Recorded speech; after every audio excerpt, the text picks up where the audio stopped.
Welcome to Python for Kids. My name is Mr. Hatfield, and I'll be your teacher for this course. Python is a popular and versatile programming language, and hopefully, by the end of this course, you'll be able to create your own programs using what you've learned here. I wanted to take a quick tour of Python and IDLE, where we'll be doing most of our projects. As we go, don't be alarmed if what you see looks a little different than what you see on my screen and in the video. I'm on a MacBook, and Windows and Linux computers will look a little different, but everything works exactly the same. Hopefully by now, you've already installed Python on your computer and can follow along. If not, go ahead and pause the video and go take care of that really quickly. You can follow the instructions in the Chapter 1 reading that were posted to the Google Classroom. If you run into any problems, leave a comment in the classroom and I'll help you out. Alright, now that you have Python running, let's take a quick look at the Python console. This here is the shell or the console.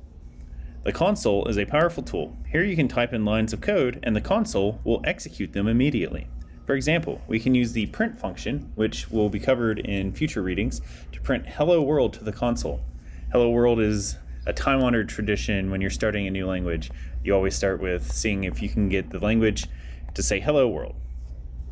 In programming, a function is a command that does something. The print function will send text to the console screen.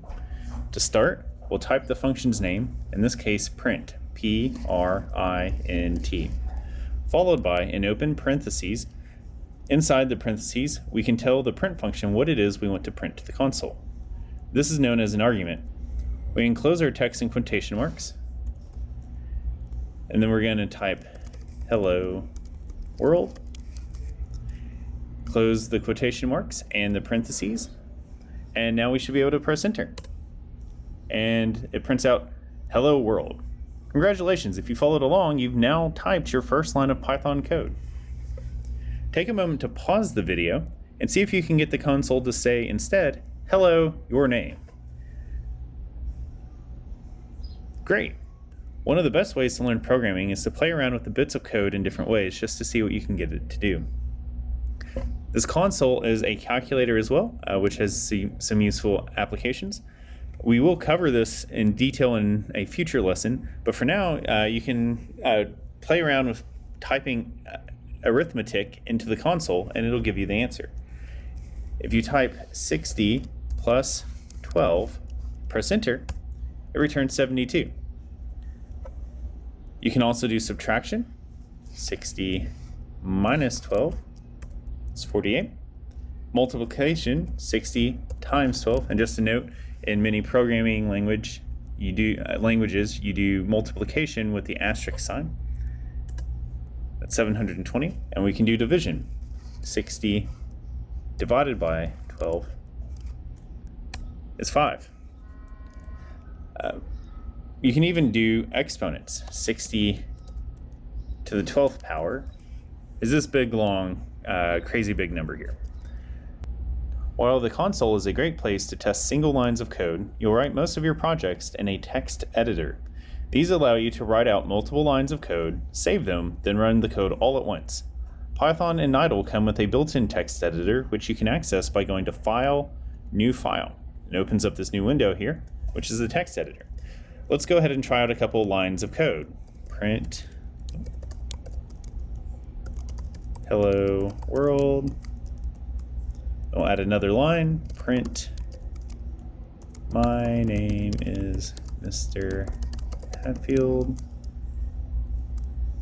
And print I hope you have fun in Python for Kids.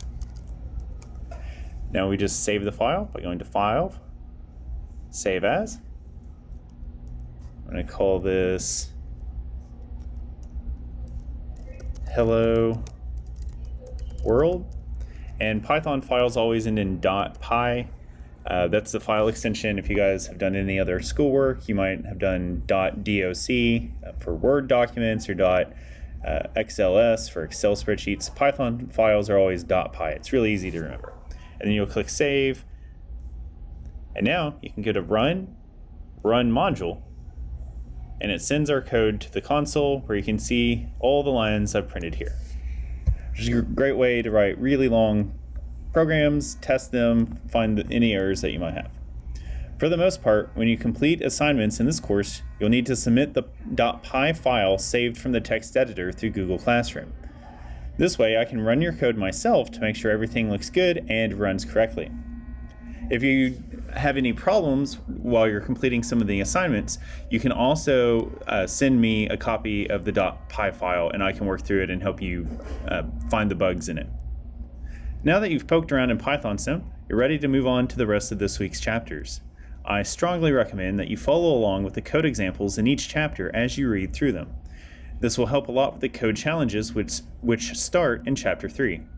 If you run into any trouble, leave a message in the Google Classroom and I'll be able to help you out, as will other students. If you see someone post a question that you know the answer to, try to help them out. This will both strengthen your understanding of the material and may even net you some extra credit points. With that, welcome to Python for Kids, and I hope you learn a lot and have a lot of fun.